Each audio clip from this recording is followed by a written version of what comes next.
Today, the Liberals and the Nationals reformed the federal coalition and recommitted to some form of support for nuclear energy. Sussan Ley said that the coalition would play its part in combating climate change, but she says there's a line she won't cross. We have to play as a country our part in the global response to climate change. Net zero, Paris targets, gas, all of the resources, conversations around critical minerals, they're all part of that. We have to get this right. We have to play our part, but we have to make sure that we don't do it at any cost. OK, so far so good, but only if she stands up to all the left-wing Liberals she's just put onto her front bench. Because there does seem to be a real factional payback element in the formation of her shadow ministry. Well, Sarah Henderson, she's gone.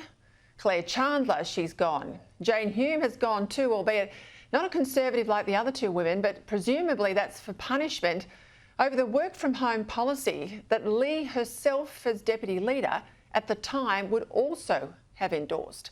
But perhaps most surprisingly, Jacinta Nampijinpa-Price, probably the best warrior the coalition's got, well, she's been dumped from the shadow cabinet. She's now in the outer shadow ministry in the defence industry portfolio.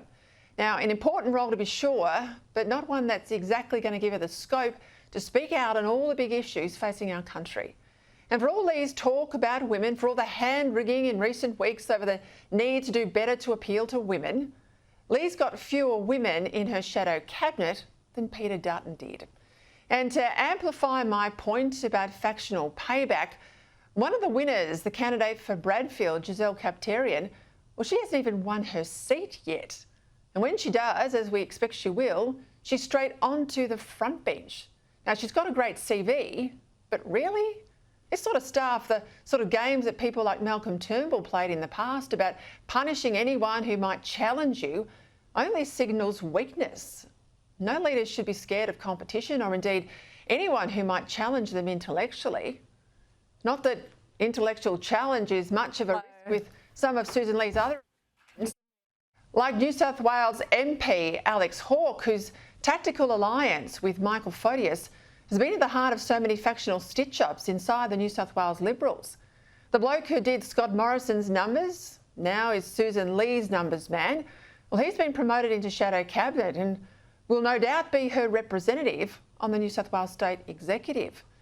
Now, this promotion of the heavily factional Hawke will be an important early test for Ley.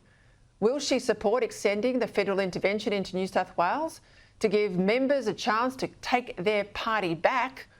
Or will she go with the factional warlords who don't want their closed shop opened up by allowing the intervention to just expire on the 30th of June, with no lasting change, no new constitution to give the grassroots the say they deserve?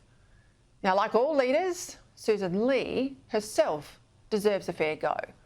And anyone who wants Australia to have a strong opposition should be willing her to succeed.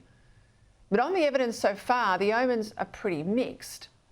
I just don't think you take on an empowered and dominant Labor Party by leaving some of your best talent in the change room and giving the factional bother boys a reward.